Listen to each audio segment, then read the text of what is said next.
ቂም የሚይዝ ሰው ግመል ነው እንጂ ክርስቲያን አይባልም። ግመል ስንት ዓመት ነው ቂም የምትይዘው? 7 ዓመት ቂም ትይዛለች። 7 ዓመት። አንድ ቀን የመታትን ጎድጓዳ ስፍራ ስታገኝ እንደው ልቡን ብላ ነው የምትጥለው። በ7 ዓመቱ እኮ ነው። ይገርማቸዋል። አፍርጣ ትጥለዋለች አድብታ ማለት ነው። ቂመኛ ሰው ግመል ነው። ቂም አንዳንድ ጊዜ ደግሞ ምን የሚል ወግ አምጥቷል። አሁን የዚህ ዘመን ሰው አዘምኖት ኃጢአትን እያዘመን ነው አይደል? በደንብ ምን ይላል? እኔ እኮ ቂም አልያዝኩም፣ እኔ ቂም ምናምን አልያዝኩም ያው እንላለን። እና ምንድን ነው ያዝከው ታዲያ? እኔ እኮ ቂም ይዤ ምናምን አይደለም። እና ምንድን ነው ሲባል ያው በቃ እንግዲህ አብረን መኖር ካቃተን ያው ራቅ ብለን እንቀጥል ነው እንጂ እኔ ቂም አልያዝኩም እንላለን። እሱ እኮ ነው ቂም ማለት። ቂም ማለት ምንድን ነው መሰላችሁ? ቂም ማለት መቀየም ማለት ነው። መቀየም ማለት ምንድን ነው?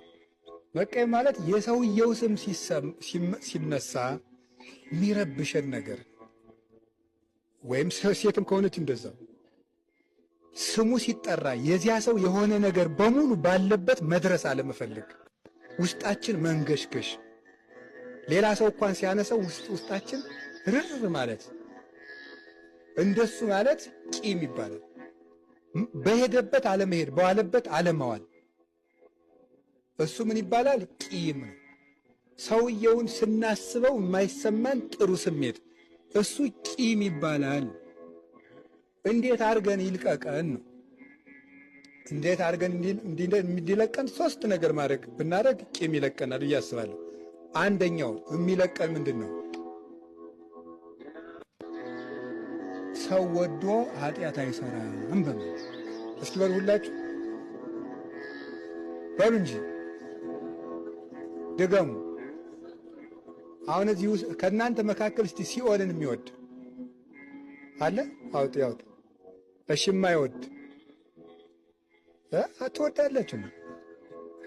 አውጣውጥ እንጂ የማይወድ ሲኦልን የማይወድ በጣም ጥሩ። እሺ ከእናንተ መካከል ኃጢአት ሰርቶ የማያውቅ እሺ ሰርቶ የሚያውቅ